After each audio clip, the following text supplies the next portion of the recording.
On est aujourd'hui le lundi 15 septembre et on commence notre cours comme on a l'habitude de le faire à la veille des fêtes, donc une petite interruption dans la continuation sur des sujets importants. Et on est bien sûr à la veille de Rosh Hashanah. On a déjà, si je ne me trompe pas, la semaine dernière commencé à parler un petit peu de Rosh Hashanah.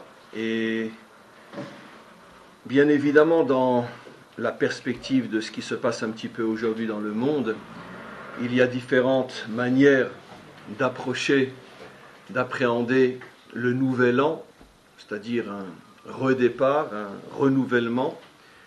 Il y a la manière plus classique, plus religieuse, c'est-à-dire plutôt concentrée sur moi et mon devenir. Cette approche, comme vous le savez, n'est pas la nôtre, elle ne nous intéresse pas. Et il y a une approche peut-être beaucoup plus authentique qui est d'avoir un regard sur le monde, sur l'avenir du monde, dans lequel moi, je vis et auquel j'appartiens. Mais de toute façon, mon avenir à moi, en tant qu'individu, est tellement lié à celui du monde que se soucier de ce que je vais devenir n'a pas beaucoup de sens quand on sait qu'aujourd'hui on est là et demain va savoir si on a été là aujourd'hui. Donc par contre, l'avenir du monde est très important. Et d'ailleurs, c'est l'esprit véritable de la fête de Rosh Hashanah. Comme vous le savez, nos maîtres affirment qu'aussi incroyable que ce soit, c'est la seule fête juive qui concerne en vérité l'humanité tout entière. Pessah est spécifiquement juif, Shavuot, Sukkot, etc., etc. Mais Rosh Hashanah, nos maîtres voient, bien que nous sommes les seuls à fêter le Nouvel An en septembre, mais quoi qu'il en soit, nos maîtres, au moins au niveau du message, nous disent que la fête de Rosh Hashanah concerne les 70 peuples, qu'ils en soient conscients ou non, parce que le renouvellement ne concerne pas uniquement Israël. En plus, comme nos maîtres le font bien remarquer, il ne s'agit pas de fêter la naissance d'Israël, qui serait au mois de Nissan, au printemps.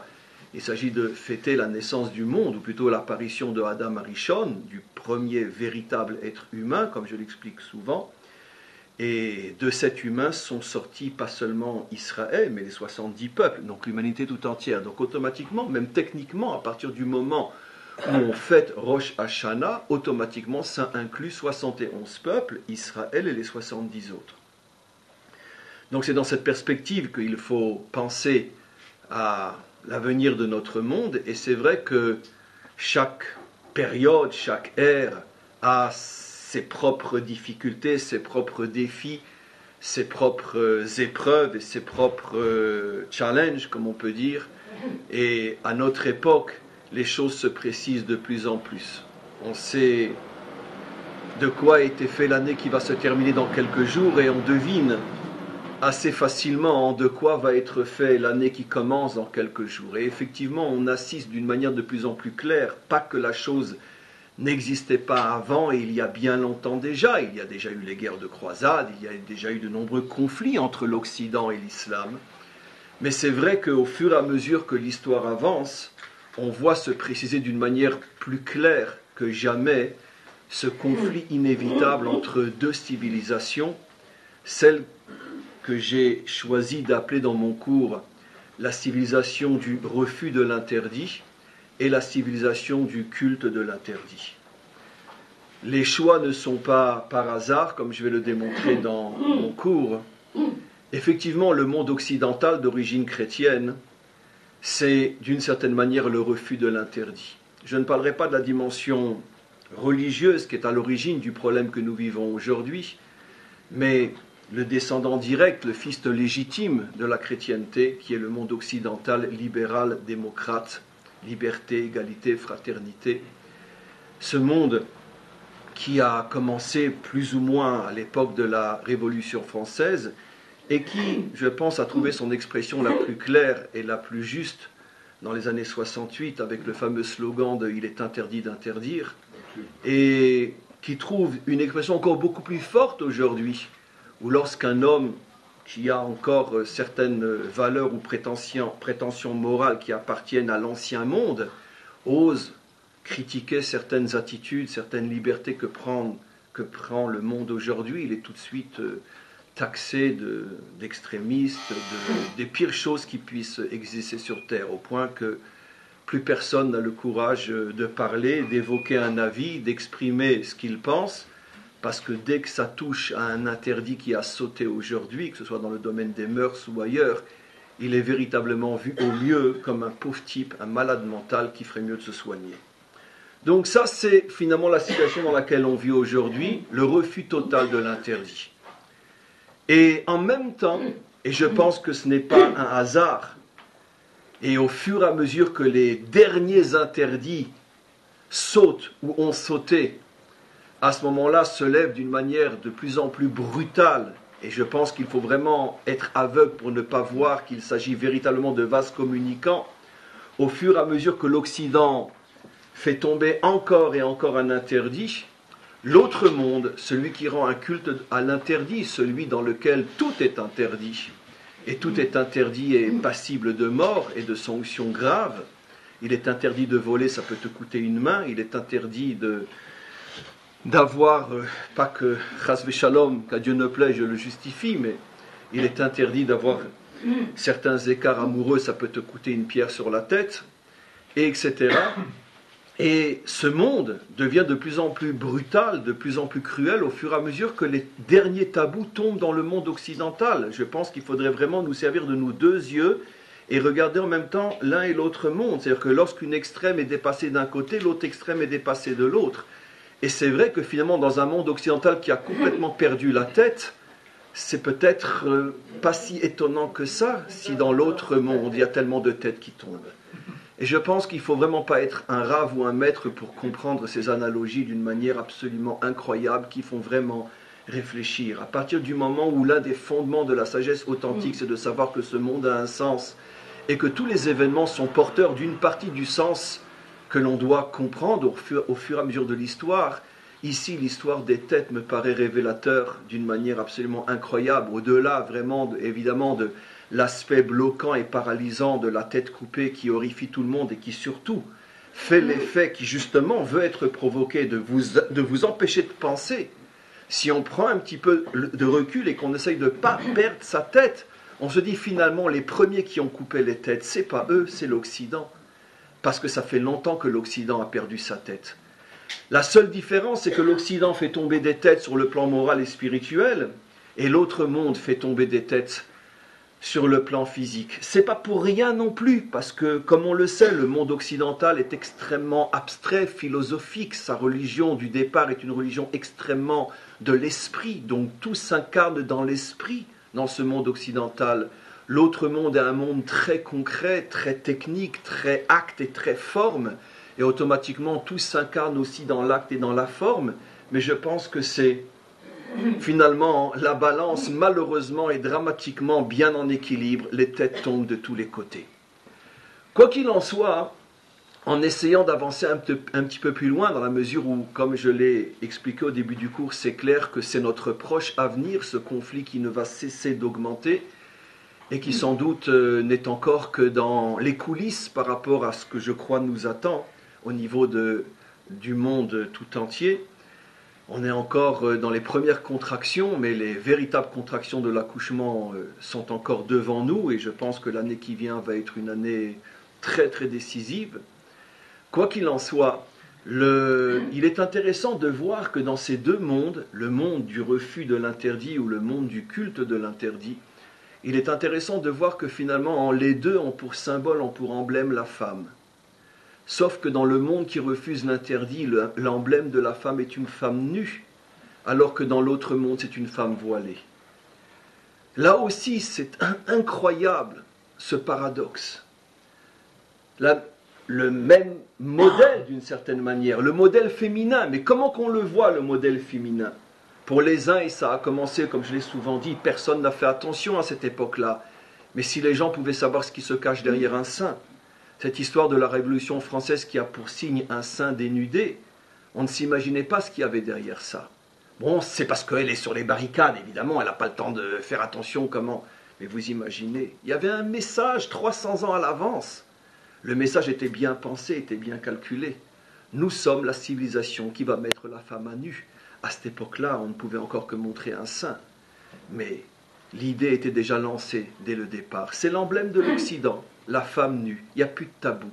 Rien n'est caché, rien n'est interdit, tout est montré. C'est évident que l'autre monde, en réaction, va prendre le même symbole, mais il va nous montrer, regardez ce que moi je considère comme étant le modèle féminin.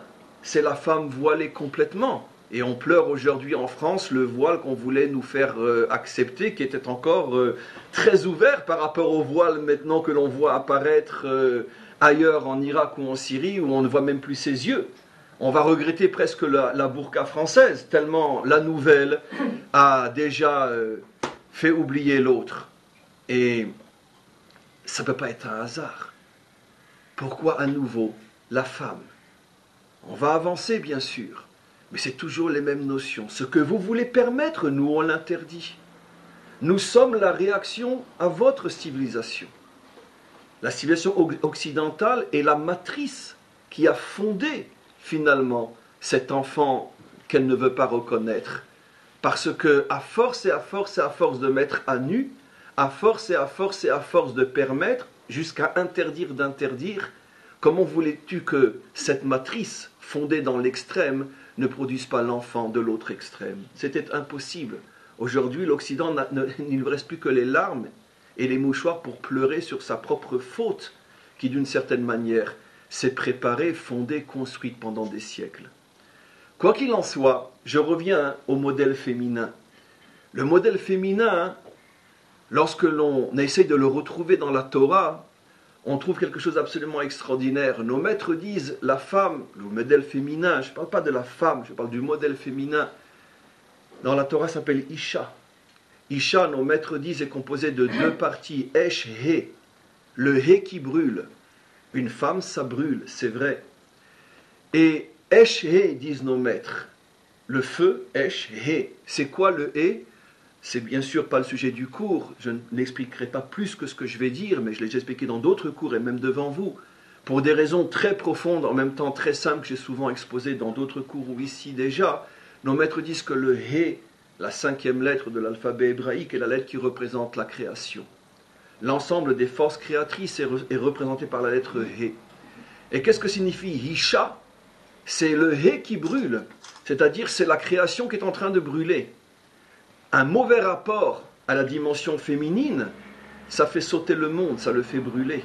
Le monde brûle. Nos maîtres nous ont prévenus, en fait, ce n'est même pas nos maîtres, c'est la Torah, puisque c'est elle qui a choisi d'appeler la femme Esh He, le He qui brûle. Paris brûle-t-il? Le He brûle. Le monde est en train de brûler. Si la dimension féminine n'est pas à sa juste place, à ce moment-là, le monde va brûler. Et les deux places où la dimension féminine ne doit absolument pas être, sinon le monde brûle, c'est soit elle n'a pas d'habit, soit elle est complètement couverte. Soit elle est dévoilée, soit elle est voilée. Dans ces deux extrêmes, le monde brûle, le monde est détruit. Parce que ce n'est pas la place de la féminité. Et tout le problème est de retrouver la véritable dimension féminine afin de permettre au monde de ne pas s'auto-détruire. Il y a aussi une allusion extraordinaire qui est rapportée par nos maîtres. Comment se dit la dimension masculine en hébreu? Ish. C'est le même mot que le mot Isha. Les mêmes lettres, sauf une. On retrouve les lettres du mot feu. Mais la différence, c'est que dans femme, ou dimension féminine, c'est Esh, He, le monde est en train de brûler, alors que dans Ish, il y a une lettre, le Yud, qui est au milieu des lettres qui forment le mot Esh, qui forment le mot feu. C'est comme si le Yud rentrait à l'intérieur du feu et essayait de l'éloigner, c'est-à-dire de l'éteindre, en éloignant justement. Qu'est-ce qu'on fait quand on éteint un feu? C'est pas seulement qu'on y met de l'eau aussi, on essaie justement de séparer qu'on appelle ça les foyers les uns les autres, etc. Et donc il y a cette séparation qui est évoquée par le Yud, par la dimension Yud qui rentre à l'intérieur du Esh. Et nos maîtres nous expliquent une chose extraordinaire. Le Yud, comme vous le savez en hébreu, est la lettre fondamentale, je l'ai souvent expliqué, qui rentre dans n'importe quelle autre lettre de l'alphabet. C'est-à-dire que n'importe quelle lettre que tu écris en hébreu, tu es d'abord obligé d'écrire un Yud. Puisque c'est quoi un Yud? C'est le tracé de la plume sur le parchemin. C'est rien de plus que ça. Donc, c'est une toute petite lettre qui est le toucher de l'encre avec le parchemin. C'est un Yud. Et donc, automatiquement, chaque fois que tu vas écrire une lettre, tu es obligé d'abord d'écrire un Yud. Le Yud est partout. Seulement dans les autres lettres, le yud est déformé. Parce que le yud va devenir une lettre ou une autre lettre. C'est-à-dire que le scribe, le stylo, la plume continue à se tracer sur le parchemin. Et donc ce qui était au départ un yud va prendre une forme déformée. Mais à la source, à l'origine de chaque lettre, il y a un yud. Et donc l'idée de ish, la dimension masculine qui va éteindre le feu, c'est-à-dire comment tu vas retrouver finalement le véritable sens des choses, la lettre fondamentale, la lettre première qui est le yud, l'origine fondamentale des choses. Parce que le problème est que dans ce monde, tout est falsifié. Les idées au départ sont peut-être bonnes. L'idée de la liberté est une idée extrêmement juste. De même, l'idée de la pudeur est une idée extrêmement juste. Le problème, c'est qu'est-ce que font les hommes de ces idées-là? Quand l'idée de la liberté devient, il est interdit d'interdire, ou quand l'idée de la pudeur est qu'une femme est entièrement voilée, ce qu'on a fait de la source, ce qu'on a fait du yud du départ est une déformation, est un mensonge, est une falsification. Et l'homme est le plus grand falsificateur de toutes les créatures créées par le maître du monde. C'est, on pourrait dire, son défaut ou même son essence. Qu'est-ce qu'un homme, un falsificateur? Tu lui donnes quelque chose de juste au départ et entre ses mains, ça devient du n'importe quoi. C'est ça toute l'histoire humaine. C'est tellement vrai que nos maîtres nous expliquent qu'est-ce que c'est le mensonge. Kol sheker she'enlo emet betrilato eno sheker. Tout mensonge qui n'a pas une parcelle de vérité au départ n'est pas un mensonge. Un mensonge, c'est pas dire que ça, c'est une tomate quand c'est en vérité un livre. C'est pas un mensonge, c'est une idiotie, c'est pas pareil. Un mensonge, c'est dire quelque chose qui au départ est vrai, et est suffisamment vrai pour capter l'attention de celui qui reçoit ou écoute sur ce vrai, au point qu'il ne se rend même plus compte qu'après on lui vend n'importe quoi. Parce qu'au nom de la liberté de l'amour, au nom de la liberté d'expression, au nom de la liberté de toutes les libertés, on ne se rend même plus compte que finalement on fait et fait faire n'importe quoi. Au nom de la pudeur, au nom de la loi, au nom de la justice, au nom des mœurs, qui sont en soi des idées qui sont vraies, des valeurs vraies, les hommes ne se rendent plus compte comment on leur a falsifié la vérité du départ pour leur vendre un véritable mensonge. Et tout le travail de l'homme, c'est de retrouver cette dimension ish, cette dimension masculine qui n'a rien à voir avec le corps masculin, qui est bien sûr valable aussi pour les femmes, et peut-être plus encore pour les femmes que pour les hommes, de retrouver le ish en moi, de retrouver la véritable source de toutes ces valeurs qui ont été falsifiées. Et je pense qu'aujourd'hui, on se prépare plus que jamais au grand conflit entre les deux monstres de la falsification, le monde occidental et ce qui est en train d'apparaître sous nos yeux terrifiés, plus monstrueux encore. En vérité, je ne pense pas qu'il est plus monstrueux, simplement que lui, comme il est visible, sa monstruosité est visible, alors il fait beaucoup plus peur. Mais la monstruosité du monde occidental, à mon avis, n'a pas à rougir devant l'autre monstruosité, seulement c'est beaucoup plus fin, c'est beaucoup plus subtil, c'est au niveau de l'esprit, et on ne s'en rend même plus compte. Quoi qu'il en soit, puisqu'on a parlé du modèle féminin, je vais bien sûr vous montrer que toutes ces notions-là ont bien sûr leur trace dans la Torah. N'oublions pas que Rosh Hashanah, c'est, entre parenthèses, la fête de l'apparition du premier être humain véritable. Je sais qu'à chaque fois que je dis cette phrase-là, je me sens l'obligation, le devoir de préciser que quand on parle de l'apparition du véritable être humain, il ne s'agit pas comme dans l'image puérile des cours de religion d'imaginer que tout d'un coup est apparu un homme et qu'avant lui il n'y avait rien. C'est faux. Il y avait déjà des créatures à forme humaine, mais ce n'était pas l'homme dont la Torah parle, parce que l'homme dont la Torah parle, c'est celui qui est capable de se connecter avec son Créateur, avec sa source, Betselem Elohim, à l'image d'Elohim. Avant l'apparition du premier être humain véritable, sans doute que le monde était rempli de créatures qui avaient aussi 2 jambes et 2 yeux comme nous et 2 oreilles. Ils s'appelaient Cro-Magnon ou pas Cro-Magnon, néerlandais ou je ne sais quoi, peu importe. Ou même ils étaient très proches de nous, ils étaient peut-être blonds aux yeux bleus aussi. Et étaient depuis déjà fort longtemps très différents de leurs ancêtres qui sortaient des grottes. mais ce n'étaient pas encore des humains dans le sens biblique du terme, parce qu'ils n'avaient aucune connexion avec leur source. Ils étaient absolument incapables de comprendre que tout ça, ça a un commencement, ça a une direction, ça a un but et ça a un devenir. Ils vivaient métro, boulot, dodo. Pourquoi je me lève? Parce que j'ai faim. Pourquoi j'ai faim? Parce qu'il faut travailler. Pourquoi il faut travailler? Parce que j'ai faim. Pourquoi tu as faim? Parce que c'est dans mon ventre, etc., etc. Et donc, tout le souci de ces créatures était uniquement l'immédiat. Il n'y avait pas ni de passé, ni d'avenir. Et tout d'un coup, il y a 5775 ans, dans quelques jours, 75 ans, et là c'est très précis, ce n'est pas des symboles, ici à Jérusalem, sur le Har Sion, sur le mont Sion, tout d'un coup, une créature a eu à ce moment-là son premier réveil. Il y a 5775 ans. Elle se trouvait sur le Har Sion, et tout d'un coup, elle a ressenti cette connexion. Tout d'un coup, elle a senti ici, centre du monde, qu'il y a autre chose que métro, boulot, dodo. Et à ce moment-là a commencé l'histoire de l'humain. Cet humain a eu des enfants qui ont eu d'autres enfants, et ces humains ont donné 70 peuples qui, comme je l'explique souvent, sont aujourd'hui mélangés au milieu d'une humanité qui est beaucoup, beaucoup plus nombreuse que 70 peuples. Sur les 7 milliards, ce n'est pas tous forcément des descendants de Adam Arishon. Il y a peut-être 1 milliard, 2 milliards, 3 milliards, j'en sais rien, quelques centaines de millions, peu importe. Bref, c'est comme on se ressemble tous, on ne sait pas qui sont les descendants de Adam et qui ne le sont pas. Mais très, très, très schématiquement, bien sûr, ça ne se regarde pas non plus par rapport à ce qu'il est laïque ou pas laïque, parce que le laïque d'aujourd'hui peut devenir le super spirituel de demain. Et de même, le spirituel d'aujourd'hui peut n'être qu'une sale petite crapule qui se déguise derrière ses prétendus, etc. Donc c'est pas à ce niveau-là, c'est pas à nous de savoir, c'est pas à nous de juger.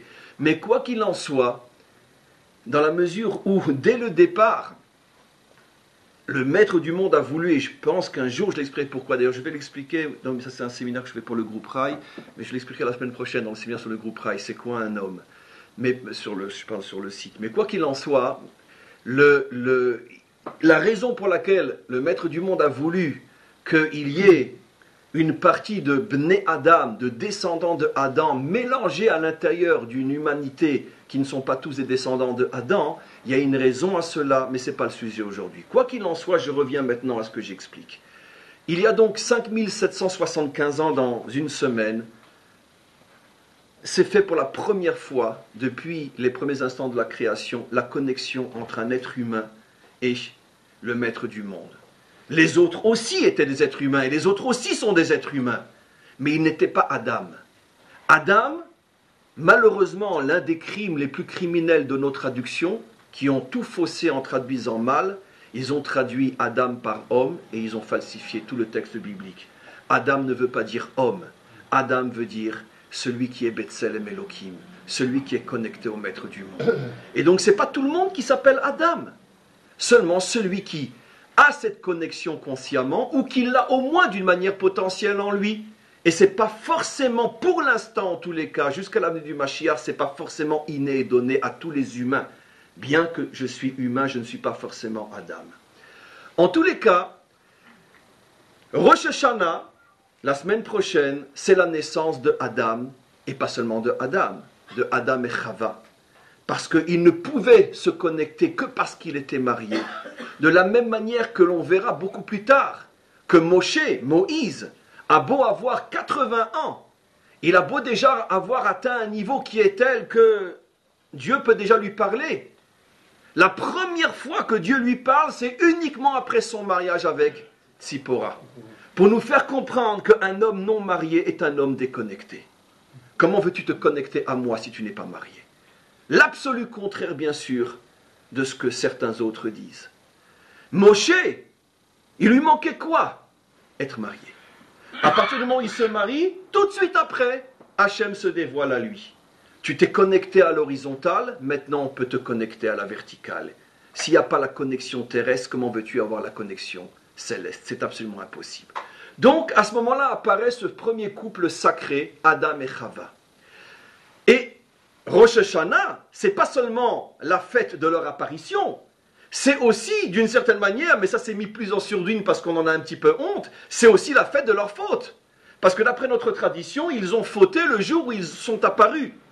Techniquement, est-ce que c'est une vérité temporelle ou une vérité au niveau du message? Je n'en sais rien. Mais quoi qu'il en soit, dans notre tradition, au moins au niveau du message, On explique que c'est aussi à Rosh Hashanah qu'il y a eu cette fameuse faute, et c'est la raison pour laquelle nous commençons à partir de Rosh Hashanah à compter ce qu'on appelle les 10 jours de Teshuvah, les 10 jours de la réparation qui se concluent et se terminent avec le jour de Kippour, le jour de la grande réparation.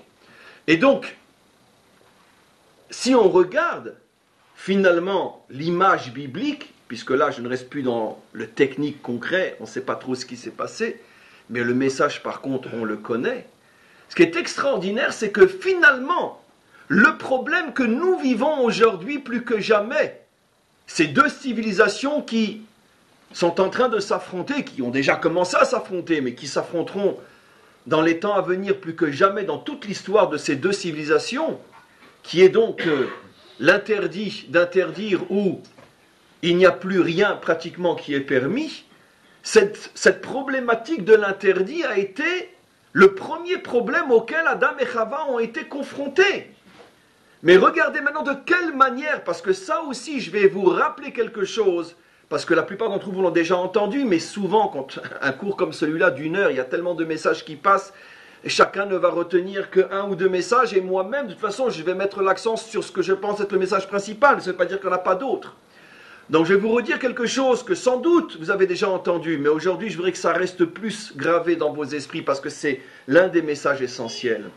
On est habitué depuis des millénaires à nous expliquer qu'il a été placé devant un interdit, et qu'il n'a pas surmonté l'interdit. Mais c'est faux, c'est une véritable falsification du texte.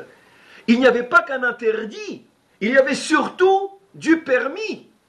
On oublie de dire qu'il y avait du permis. Avant de lui dire quel est le seul arbre interdit, le verset insiste bien pour dire voici quels sont tous les arbres permis.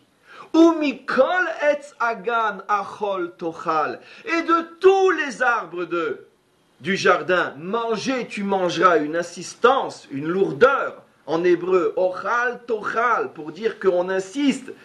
C'est une obligation, ça veut dire une obligation dans le sens que c'est pas seulement une permission, mais vraiment je t'invite à manger, comme quand on invite quelqu'un, prenez, resservez-vous, vraiment, prenez.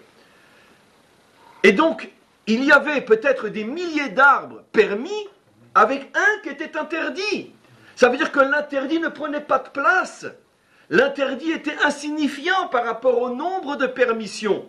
Mais l'interdit était là. Et voilà que tout d'un coup, tout va se focaliser sur l'interdit. D'où on le voit.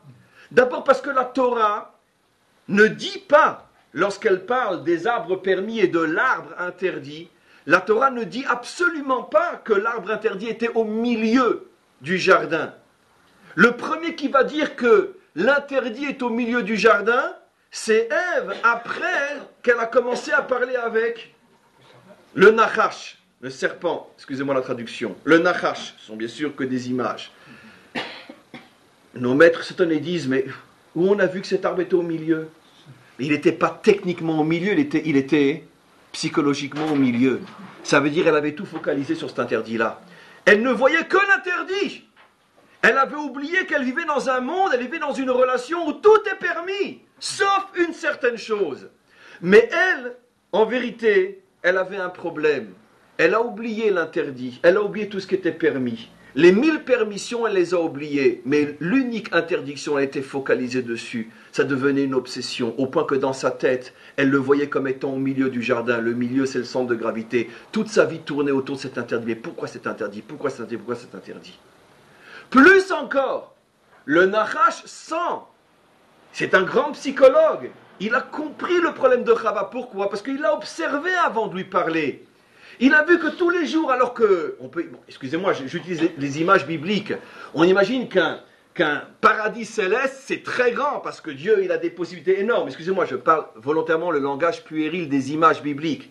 Mais j'imagine qu'il y en avait des milliers d'arbres permis. Elle avait de quoi tous les jours découvrir un nouvel aspect, une nouvelle partie du jardin, et de prendre de nouveaux fruits qu'elle n'avait pas encore goûté la veille. Or, qu'est-ce que le Nachash aperçoit? Elle est toute la journée en train de tourner autour du même arbre. Pourquoi c'est interdit? Pourquoi c'est interdit? Lui, il a compris comment qu'elle fonctionne. Elle vient et lui dit, pardon, regardez ce verset absolument incroyable, en hébreu d'abord. Ha'af amar lachem Hashem Elokim mikol etz agan lo tochlu. comment Hachem a pu vous dire que tous les arbres vous sont interdits? Mais de quoi il se mêle celui-là? Mais qui lui a dit une chose pareille? Ça veut dire quoi? Mais il a compris que dans sa tête, si celui-là est interdit, c'est comme si tout s'était interdit, parce qu'il n'y a que celui-là qui m'intéresse. Et donc, il utilise la défaillance psychologique de Chava en lui disant « J'ai compris que c'est comme si tout était interdit. » Il exagère l'interdit. Et le résultat est que finalement, pour lui dire quoi? Mais finalement, rien n'est interdit. Mes amis, vous avez dans ce court récit, et je le dis de la manière la plus sérieuse possible, toute l'histoire du monde, toute l'histoire des religions, toute l'histoire des civilisations, y compris mot pour mot notre conflit actuel. La civilisation qui interdit tout est celle qui permet tout. Qu'est-ce que fait le Nachash? D'abord, il montre un aspect de la relation à Dieu qui est l'interdit. Tout est interdit. Mais lui, il sait très bien que l'homme ne peut pas vivre à ce niveau de tout est interdit. Son but, c'est de l'amener à rien n'est interdit. Ce qui est très très très intéressant, c'est que si on suit le schéma biblique, il semblerait que pour la faire tomber, le Nachash a d'abord exagéré l'interdit pour arriver à ses fins de rien n'est interdit. Or, aujourd'hui, on est en train de voir apparemment le processus contraire. C'est-à-dire, d'une certaine manière, la civilisation occidentale qui a trop permis a engendré la civilisation qui maintenant veut tout interdire. Donc ça semble être le contraire. Mais si on réfléchit, non. Parce que cette civilisation occidentale qui a tout permis et qui veut tout permettre, elle est elle-même issue de siècles de tout est interdit. Ça veut dire que les 2000 ans, un peu moins, qui ont précédé l'explosion libérale et occidentale de ces 100 ou 150 dernières années, c'est aussi parce que l'homme vivait dans une situation où finalement tout était tabou, tout était interdit, tout était condamné.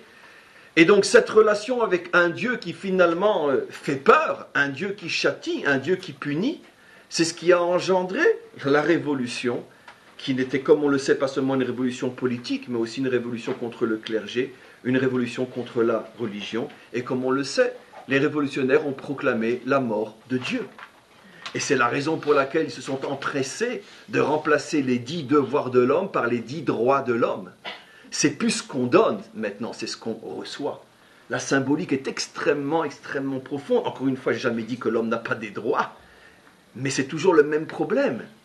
Si on était resté au niveau du you, de l'origine, de mettre après des siècles de devoirs où l'homme est écrasé au profit d'une élite qui exploite l'homme, je veux bien que maintenant on remette en évidence les droits des peuples et du simple citoyen et du simple homme qui n'est ni noble ou qui n'est ni un membre du clergé.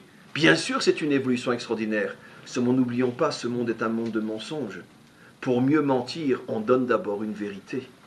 Et finalement, l'idée du départ était de redonner une liberté qui serait ce qu'elle est devenue aujourd'hui, où l'homme n'a plus aucun point de repère. Il a complètement perdu la tête. Il ne sait plus ce qui est vrai, ce qui est faux, ce qui est permis, ce qui est interdit.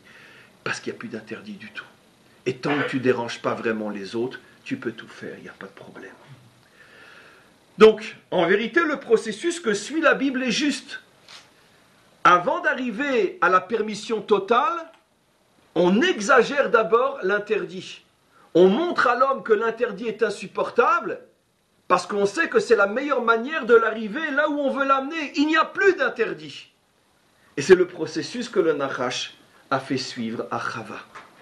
Là encore. Maintenant, regardez.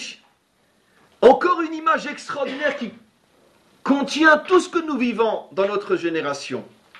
La Torah a d'une certaine manière l'impudeur, voire même le culot, de nous évoquer une image qui apparemment n'a pas sa place dans la Bible. Ils étaient nus et ils n'avaient pas honte. J'ai besoin de savoir s'ils étaient habillés ou s'ils étaient nus. Franchement, on est en train de lire la Bible. Ils étaient nus et ils n'avaient pas honte. Nos maîtres vont beaucoup plus loin que ça. Ils étaient nus, ils n'avaient pas honte. Nos maîtres disent, c'est une manière pudique, si j'ose dire, pour dire que ils s'unissaient sans la moindre honte face à toutes les autres créatures. En tout cas, même si on reste au niveau du sens premier du texte, ils étaient nus, ils n'avaient pas honte. Donc, c'était finalement, le paradis était un club de nudistes. D'accord? Donc, des animaux sur deux jambes. Je veux dire, c'est ça le paradis. Je veux dire, moi, un paradis comme ça, j'en veux pas. Je préfère être bien habillé, mais j'en veux pas de ce paradis-là. Moi, tout nu, au milieu de tout le monde, mais on se fiche de qui? Bien sûr, nos maîtres ont compris ici que c'est une blague, c'est pas possible. À quoi on s'amuse? Nos maîtres répondent ce que vous devenez tous, parce que tout le monde le sait. C'est même plus une question de tradition, c'est une question de bon sens. Ça veut dire qu'en vérité, ils étaient à un niveau de pureté tel que la nudité de la femme était à ses yeux voilée. La nudité était voilée. On a nos deux dimensions. La femme est nue ou elle est voilée? Avant la faute, elle était une nue voilée. Ça veut dire qu'elle était nue, mais on ne voyait pas son corps pour le corps. Parce que l'union entre un homme et une femme était vécue à un niveau tellement noble. Comme je dis souvent, si on réfléchit un instant, pourquoi c'est, chez des gens encore normaux, s'il en reste, pourquoi c'est la chose malgré tout qu'on cache le plus? Mais qu'est-ce qu'il y a de honteux? L'amour est honteux. Faire des enfants, c'est honteux. Pourquoi on cache? Pourquoi? On le sait pourquoi. Parce que si on vivait cette relation uniquement au niveau de l'amour ou au niveau d'avoir des enfants, effectivement, il n'y aurait pas lieu de le cacher. Mais comme on sait tous qu'on s'arrête aussi en même temps ou des fois uniquement qu'au premier aspect de cette relation, ça nous fait un peu honte. Alors on préfère cacher l'animal en nous. Très bien. Mais avant la faute, il n'y avait pas ce problème-là. Parce que l'homme et la femme s'unissaient, parce que on s'aime. On doit avoir honte de s'aimer. On veut des enfants. On doit avoir honte de faire des enfants. Et donc finalement, il ne voyait pas son corps. Il voyait la notion, ce qu'elle représente. Et la notion était tellement pure que c'était l'habit des corps. Et le corps ne faisait pas honte. Et donc effectivement, la femme était nue et elle était voilée en même temps. Mais qu'est-ce que la Torah veut nous faire comprendre? Qu'en vérité, les deux sont vrais. Tu ne peux pas complètement voiler la femme. Mais tu ne peux pas non plus la laisser complètement nue. Il y avait ce niveau extrêmement subtil, extraordinaire, de ce voile de la nudité qui n'oblige pas la femme à être sous un voile et qui d'un autre côté ne lui permet pas non plus d'être nue comme la femme occidentale. Cette subtilité de la féminité nue et voilée en même temps était le niveau de la féminité avant la faute. Le problème c'est que la faute a séparé le monde en deux. Il y a un monde qui va reprendre uniquement la dimension voilée de la femme, et voilée réellement, et un autre monde qui va reprendre uniquement la dimension nue de la femme, le monde occidental, et son correspondant qui est de l'autre côté aujourd'hui. Chacun vient avec le même symbole, mais nu ou habillé. Le symbole, c'est la femme, c'est extraordinaire. Maintenant, essayons d'aller encore un petit peu plus loin. Revenons à cette histoire du permis et de l'interdit. Finalement, comment la Torah nous montre les choses avec une telle évidence, et le problème c'est qu'on ne le voit plus, et pourtant, des millénaires après que des millions et des millions d'hommes et de femmes ont lu ce texte, on ne sait toujours pas le lire, car faites le test après ce cours, d'accord? Demandez, fermez la bouteille, demandez à n'importe qui dans la rue de vous résumer en 2-3 lignes, 2-3 phrases, la première faute d'Adam Arishon. Je vous garantis qu'ils soient juifs, chrétiens, musulmans, athées, peu importe, ils vous diront tous, ils étaient dans le jardin de Éden, et il y avait un arbre qui était interdit, et ils l'ont mangé. Vous ne trouverez pas, je vous lance le défi, une personne qui vous dira, ils étaient dans un jardin, où ils étaient invités à passer leur vie à manger sans fin des arbres les plus extraordinaires les uns que les autres, au point d'en oublier même le fait qu'il y en avait un qui était interdit, et il y en avait un qui était interdit. Vous trouvez un qui vous explique comme ça? Je demande pardon pour mon orgueil ou je sais pas comment on appelle ça, ma prétention. Mais je suis sûr de ce que je dis. C'est sûr et certain que vous ne trouverez pas la personne qui vous dira comme je viens de vous le dire maintenant. D'accord. Et si vous en trouvez une qui oublie de vous dire qu'il y avait un interdit, alors là vous avez trouvé un vrai sage. Parce que le vrai sage, c'est là qui vous dira, ils étaient dans un arbre où ils pouvaient manger pour l'éternité des arbres meilleurs les uns que les autres. S'il oublie de vous dire qu'il y avait un interdit, alors sachez-le, c'est un vrai sage, il a tout compris. Parce qu'il est très malin, il sait comment répondre. Donc finalement, on s'aperçoit que la Torah, qui elle parle le vrai langage de la vérité, c'est les hommes qui sont tordus, qui comprennent mal. Ne parle pas d'interdit, c'est la femme qui en a fait une fixation. La femme, excusez-moi, c'est Ève qui en a fait une fixation. Ève et Adam, bien sûr. Mais ce n'était pas ça ce qui était prévu au départ. Alors, comment comprendre la chose? Nos maîtres donnent un exemple extraordinaire à partir duquel je vais avancer un petit peu dans la profondeur. Donnons l'exemple d'un jardinier, puisqu'on parle d'un jardin, d'un jardinier qui a quantité de fleurs, d'arbres, etc., à arroser, à s'occuper tout au long de la semaine, tout au long de l'année. Et puis, il a donc un tuyau d'arrosage avec un robinet. Simplement que la personne qui lui a expliqué comment ça fonctionne lui a dit, vous savez, n'oubliez pas, quand vous avez terminé d'arroser, refermez bien le robinet, parce que si vous le laissez ouvert et que l'eau continue à s'écouler, toutes les plantes, elles vont pourrir. Trop d'eau, elles vont pourrir dans le sol. Et donc, ça va faire un trop, et un trop, ça va pourrir. Donc, son action à l'intérieur du jardin, c'est de quoi? C'est positif. C'est de cultiver son jardin et de se donner de quoi manger ou de quoi vendre, donner à manger aux autres. Ça, c'est du permis, c'est du positif, c'est du constructif. Il y a maintenant un interdit qui est, attention, si tu ne fermes pas le robinet, c'est-à-dire si tu ne fermes pas la source de ce qui te fait du bien, de temps en temps, il faut fermer la source de ce qui te fait du bien, parce que la source de ce qui te fait du bien, si tu ne la fermes pas de temps en temps, elle peut devenir dangereuse. Dans cette explication, il faut vraiment être un sage pour trouver une explication pareille. Pourquoi? Parce que c'est pas que l'interdit est une notion en soi parallèle au permis. L'interdit est la condition sine qua non pour que tu puisses mieux vivre ou bien vivre le permis. C'est-à-dire que l'interdit est au service du permis. Pour continuer à vivre le permis, je te demande de bien fermer le robinet. Donc, qu'est-ce que va faire l'homme intelligent? Eh bien, il va se servir de l'eau, il a la permission d'utiliser l'eau dans le cadre intelligent de ce qu'il construit. Et quand il a fini de construire, il ferme l'eau, il se prive de ce qui est la source de son bonheur, mais en fait, il ne se prive pas, au contraire, il s'assure de pouvoir profiter, vivre son bonheur. Maintenant, imaginez-vous l'idiot qui viendrait, au moment où le robinet est fermé, et qui lui dit, mais attends, je ne comprends pas, mais avec un robinet fermé, tu ne pourras pas vivre, c'est impossible. Le monde a besoin d'eau. Tu ne peux pas vivre avec un robinet fermé, c'est contraire à l'existence, c'est impossible. C'est un acte qui est contraire au bon sens, contraire à la logique. Fermer un robinet, mais l'eau c'est fait pour en profiter. Si lui il est idiot, je ne sais pas comment il fera pour le croire, dans mon exemple à moi. Le problème c'est quand ça arrive à des choses plus subtiles, c'est vraiment mon exemple. Mais là on est vraiment un idiot subtil.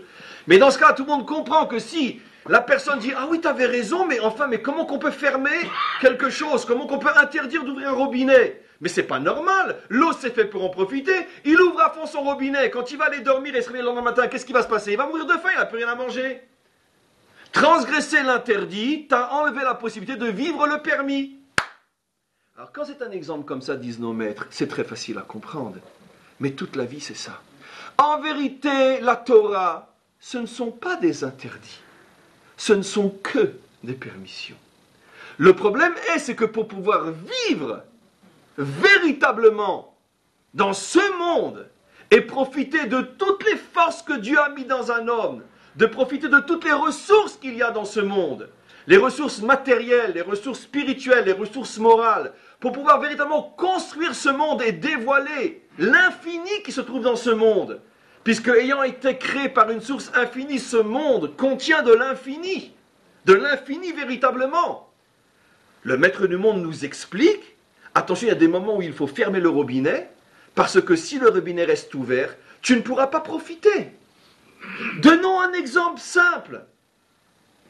pour, bien sûr, habiller ces notions pour qu'elles ne restent pas trop abstraites. Les interdits au niveau des mœurs. D'accord ? La Torah nous cadre avec une femme mariée, etc. Maintenant, là aussi, un homme peut dire, attends, mais je veux ma liberté, moi. En plus, si elle est d'accord, elle aussi, pourquoi ? On est un couple libre, je veux ma liberté, quoi, toute ma vie avec la même, attends, ça va pas. C'est vrai que vu de l'extérieur, pourquoi tu me bloques ? D'accord ? Je veux ma liberté. Ce que tu ne sais pas, c'est que en enfreignant, tu as fermé le robinet. Quel robinet ? Au contraire, tous les jours une autre. Je vais t'expliquer la différence. C'est qu'on voulait te donner l'infini, et maintenant tu vas ne recevoir que des minutes. Ah oui ? Parce que tu as échangé l'amour contre le plaisir. L'amour, il est infini. Le plaisir, il dure 5 minutes.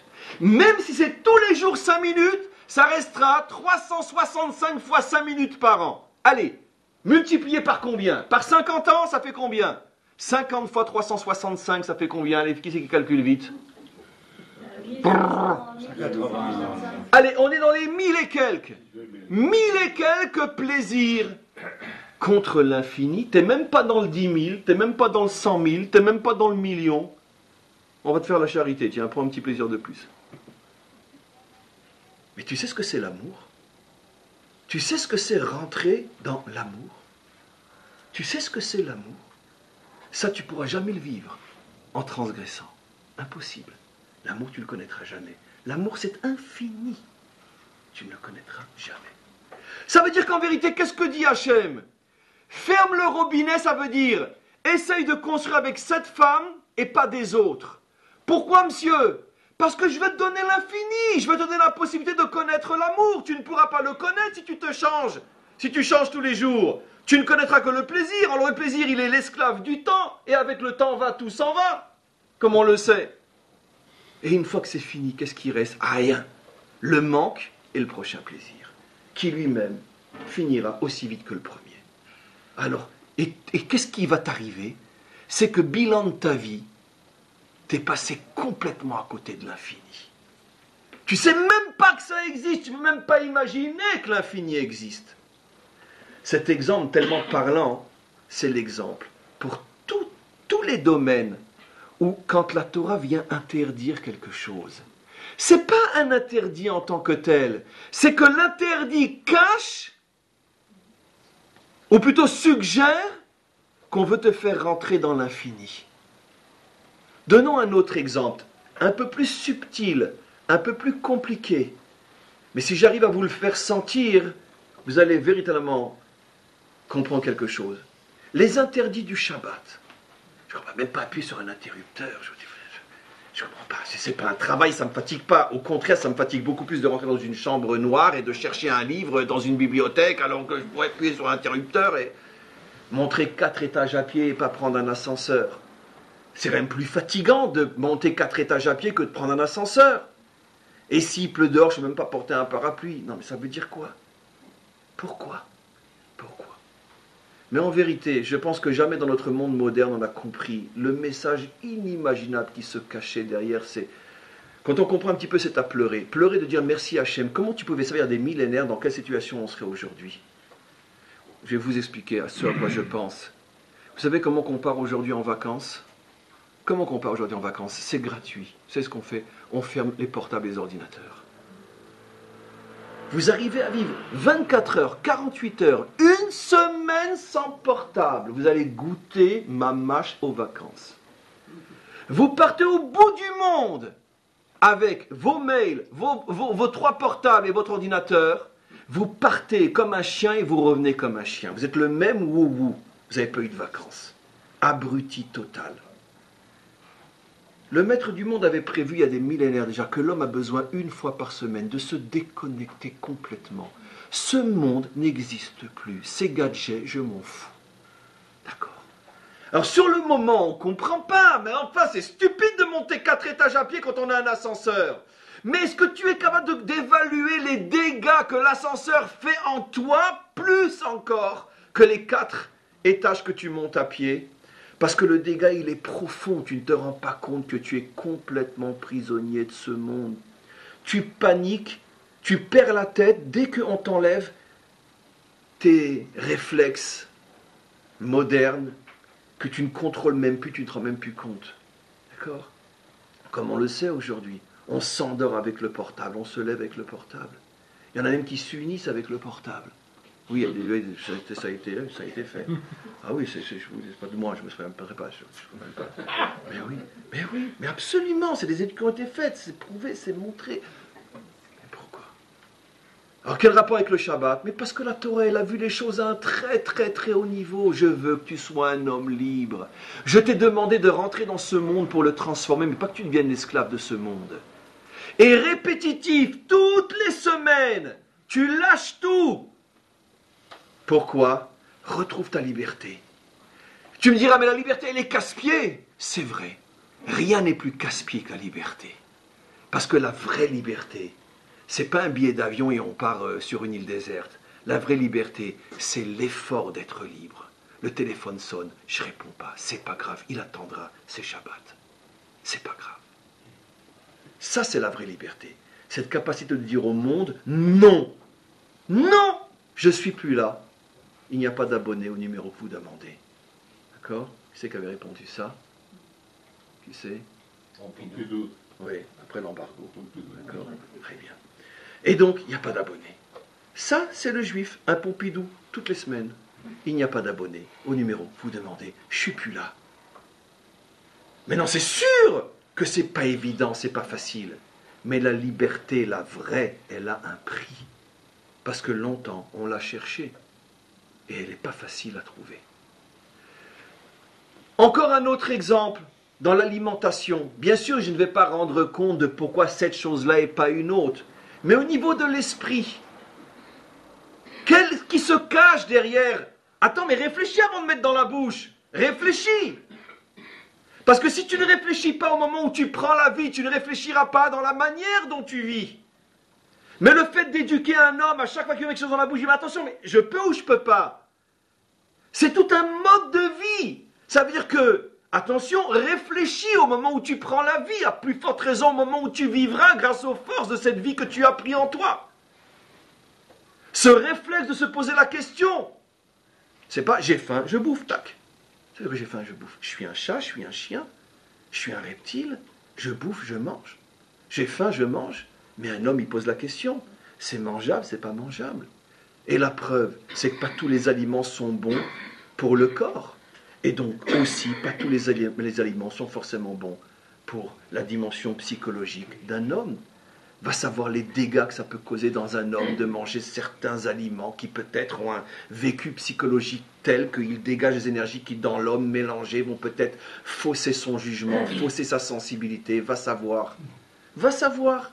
Un jour viendra où ces études seront faites, ce que je dis sera prouvé, et on n'en est pas loin.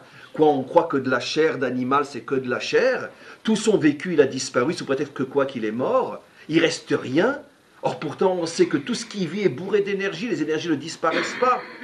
Et si cet aliment représente un type d'énergie qui n'est pas bon pour le psychisme humain, tu sais les dégâts que tu te causes quand tu mets ça dans la bouche, et que ça devient une partie de toi-même, et qu'après ça devient ton cerveau, ton cœur, ton sang qui est dans les veines. Donc, etc., etc., etc. Le but n'est pas l'interdit en tant que tel. Le but est la libération de l'homme. Mais pour que l'homme soit libre, moi je veux continuer à penser comme un homme, à sentir comme un homme, à vivre comme un homme. Alors Torah me dit, ne fais pas ça, ne fais pas ça, ne fais pas ça. Parce que ces choses-là vont porter atteinte à la manière de penser d'un homme, à la manière de ressentir d'un homme, à la manière d'agir d'un homme. Et c'est pour ça que la Torah m'a l'interdit. Et il m'explique quand il faut fermer le robinet. Mais d'un autre côté, le but n'est pas l'interdit, le but est le permis. On comprendra, je vais encore expliquer une notion ou deux, on comprendra de manière extraordinaire, et j'arrête sur cette notion-là, je veux encore expliquer autre chose. En hébreu, on retrouve ça d'une manière absolument géniale. Comment se dit l'interdit en hébreu? Issour. Ça veut dire quoi Issour? Prisonnier. Comment appelle-t-on une prison en hébreu? Bet Asurim. L'interdit, c'est ce qui t'emprisonne, c'est ce qui te prive de ta liberté. Mais regardez la puissance de l'hébreu. En français, on dit interdit, ça n'évoque rien, interdit, interdit. En hébreu, on dit assour, ça veut dire ne t'emprisonne pas.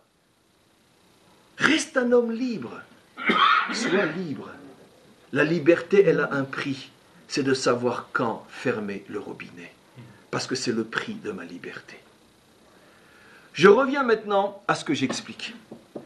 Après la faute, finalement cette faute va engendrer deux types de civilisations qui sont des images bibliques modèles, la génération du déluge et la génération de la tour de Babel, qui sont bien sûr les deux générations, la génération du déluge qui est la génération où il est interdit d'interdire, où tout est permis, tout est corrompu, où tout devient une norme, l'inceste comme norme, la débauche comme norme, l'idolâtrie comme norme, la violence comme norme. Ça veut dire que tout ce qui est absolument inacceptable devient la norme. Pourquoi? Parce qu'il est interdit d'interdire. C'est comme ça depuis des siècles et des millénaires que nos maîtres ont compris ce qu'était la génération du déluge. Ça veut dire qu'on a fait péter toutes les limites. Quelle a été la punition? Mesure pour mesure. Ben moi aussi, je vais faire péter toutes les limites. C'est quoi l'eau? L'eau, par définition, c'est l'anti-limite par excellence.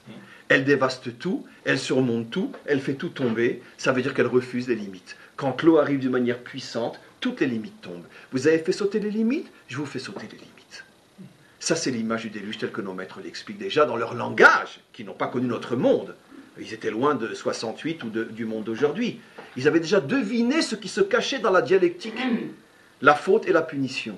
Nos maîtres expliquent dans le Talmud, vous avez fait sauter toutes les limites, ben moi aussi je vous amènerai quelque chose qui fait sauter toutes les limites. Ça, c'est la génération du déluge, son correspondant aujourd'hui, le monde occidental. Maintenant, explorons, selon la tradition des maîtres d'Israël, et leur capacité de visionner des choses dont ils étaient eux-mêmes à des siècles de vivre. Regardons d'abord le texte écrit au sujet de la tour de Babel. Tout le monde comprend, sans être véritablement branché à notre tradition, tout le monde comprend que le texte suggère le monde de la pensée unique. Et toute la terre était une seule langue, une seule chose, et tous réunis autour d'un seul projet. Ça fait froid. D'accord? C'est insupportable. Et tout le monde pareil. Un monde uniforme. Effectivement, nos maîtres disent que le projet de la tour de Babel, c'est le projet de l'uniformité. On est tous pareils. Voilà. Et donc, tous les hommes se réunissent autour d'un projet où Safa Achat, on parle tous la même langue, ou Dvarim Achadim, on a tous le même projet. On parle tous la même langue, c'est-à-dire qu'il y en a un qui ose dire « Oui, monsieur, mais paf !» Le premier qui dit, il va être exécuté. Donc, on ne parle pas. C'est le monde de la parole unique, c'est le monde. Il n'y a pas de liberté d'expression, par définition. Le texte est clair. Avec un minimum de bon sens, on comprend ce qu'on veut nous dire. Dvarim Achadim, vous avez déjà vu deux juifs qui disent la même chose? C'est impossible. Impossible. Dis-moi ce que tu dis pour que je puisse dire le contraire. C'est la définition même de deux juifs. Pourquoi? La liberté. Moi, je vais dire ce que tu dis toi, mais ça ne va pas, non? Et alors pourquoi j'existe? Si c'est pour être comme toi, pourquoi j'existe? Impossible. Donc bien sûr, il y a des limites. Je ne vais pas recommencer le cours. Mais ce besoin de liberté, ce besoin de s'affirmer, d'être ce que je suis, parce que je ne peux pas être un deuxième toi. Je ne suis pas ton miroir. Par définition, c'est ce que j'explique souvent dans le couple. Première condition pour qu'un couple n'a pas de grande chance de réussir, si avant de se marier, ils se ressemblent trop. Parce que s'ils se ressemblent trop, ça va à la catastrophe. Maintenant, je ne vais pas vous faire un cours sur le couple, mais vous connaissez cette clé-là. Première condition pour qu'un couple ait de grandes chances de réussir, il en faut deux, qui ne se ressemblent pas et qui veulent vraiment se mettre au travail. Dans ces conditions-là, c'est sûr qu'ils vont réussir. Donc, par définition, si tu es le même que moi, c'est pas possible, on ne se marie pas avec soi. Donc, tu es forcément différent. Tu es forcément l'autre véritable, l'autre qui me fait peur, parce que c'est pas moi, mais que je dois apprendre à connaître et avec lequel je vais construire. Donc, ça, c'est la définition d'une relation saine et humaine. Donc, tous la même langue, mais au secours! C'est une dictature, ça. Qu'est-ce qu'a fait le maître du monde? Il a montré que ceux qui voulaient vivre sous le régime d'une pensée unique finissaient dans la discorde et dans la séparation la plus totale. Ça veut dire que vont apparaître, une fois que le mensonge va s'esquiver et que la réalité va, comme on dit, la nature revient toujours au galop, lorsque la nature va revenir, ça va exploser. C'est ça la fameuse punition de la dispersion. C'est pas comme on nous l'a appris dans un cours de religion. Le bon Dieu est venu, les a punis, les a séparés. Ça veut dire que c'est passé tout simplement ce qui doit forcément se passer lorsqu'on essaye d'uniformiser les hommes. Ça va produire exactement le résultat contraire. Tout le monde se sépare, tout le monde se dispute, tout le monde est en guerre, les uns contre les autres, etc. Maintenant, regardez, ce qui est absolument incroyable, et à part l'interprétation que je vais donner, j'en vois pas beaucoup d'autres possibles. Le texte, lui, ne laisse pas du tout sous-entendre qui étaient ces gens qui se sont réunis sous un régime totalitaire, qui ont enlevé la liberté d'expression et qui finalement se sont révélés être les pires ennemis les uns avec les autres, plus encore que les autres œuvraient avec eux-mêmes. De l'intérieur même sont nées toutes les disputes, ils se sont séparés. D'après le texte, les humains qui étaient à cette époque-là, sans différence d'origine, etc. Rachi sur place, qui rapporte un texte du Midrash, donc Rachi c'est 1000 ans, le Midrash qui existe dans Midrash Rabbah qui a un peu plus de 2000 ans, 2200, 2300 ans, rapporte un texte fou que tous les commentaires depuis des millénaires se posent la question, mais pourquoi expliquer comme ça? Ils expliquent, Rachi, vous verrez sur place, sur le récit de la tour de Babel, que ces peuples-là qui se sont réunis pour faire la tour de Babel étaient des Égyptiens, des Babyloniens et des habitants du Middle East, du Proche-Orient. Les commentaires posent la question, mais pourquoi d'Afka eux? C'est pas précisé dans le texte, pourquoi eux? Pourquoi précisément des gens qui sont tous cités dans Rachi et dans le Midrash? Pourquoi je dis Rachi? Parce que Rachi a déjà vécu après l'islam. 300 ans après. Mais le Midrash a vécu plus de 1000 ans avant l'apparition de l'islam. Les maîtres du Midrash.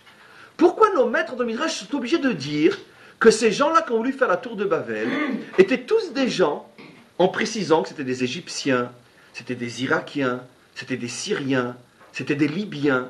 C'est-à-dire que les peuples qui aujourd'hui ont donné comme pout, comme on sait le pout biblique, c'est la Libye d'aujourd'hui. Mitzrayim, c'est l'Égypte d'aujourd'hui. Etc. Bavel, par définition, c'est l'Irak, Babylonie, etc., etc. Pourquoi avoir besoin de dire ça? C'est une véritable vision prophétique. Nos maîtres ont vu que l'idéologie, la civilisation de la pensée unique, où tu es en danger de mort si tu oses dire le contraire de l'officiel, ça va être justement cette civilisation plus que n'importe quelle autre. Je ne sais pas qu'elle ne sera pas la seule, et elle n'a pas à rougir de honte devant beaucoup d'autres, mais ça va atteindre son expression la plus forte dans cette civilisation-là, où là, c'est devenu un culte de l'interdit de parler, un culte de l'interdit d'exprimer. Pourquoi? Parce que c'est la volonté de Dieu, que tu ne dises surtout pas ce que tu penses si c'est différent de la pensée unique et la langue choisie pour tous et imposée à tous. Ça veut dire que d'après nos maîtres, la tour de Babel fait allusion donc à la civilisation de la femme voilée, de l'interdit de parler, de l'interdit de s'exprimer, de l'interdit d'être différent de ce qui a été décidé bon pour tous, et à l'extrême opposé, la génération du déluge, qui a précédé, et dans le schéma que je vous ai expliqué, on a retrouvé notre schéma, c'est la génération du déluge, il est interdit d'interdire, qui engendre la génération de tout le monde pense pareil, et le premier qui parle, gare à lui. C'est exactement le schéma qu'on voit aujourd'hui. Et donc, pour terminer sur une pointe de lueur, on comprend que finalement, tout de suite après, la Torah commence l'histoire d'Abraham, le grand réparateur. L'histoire d'Abraham va être la recherche justement de cette humanité, dans le sens d'humain perdu, de cette dimension humaine qui a été complètement perdue depuis la faute, qui coupe le monde en deux, où la femme est nue, où elle est complètement voilée, de rechercher la véritable dignité, la véritable dimension humaine qui se trouve bien sûr à la croisée des deux chemins, dans le juste milieu, justement, où la femme et l'homme ont leur liberté totale, sans dépasser les limites de ce qui, justement, fait tomber et basculer le monde dans les extrêmes. Évidemment, je termine le cours sur un nouveau cours. Il faudrait maintenant expliquer comment, justement, Abraham et ceux qui vont suivre après sont les réparateurs. Peut-être lundi prochain, Be'ezrat Hashem. Amen.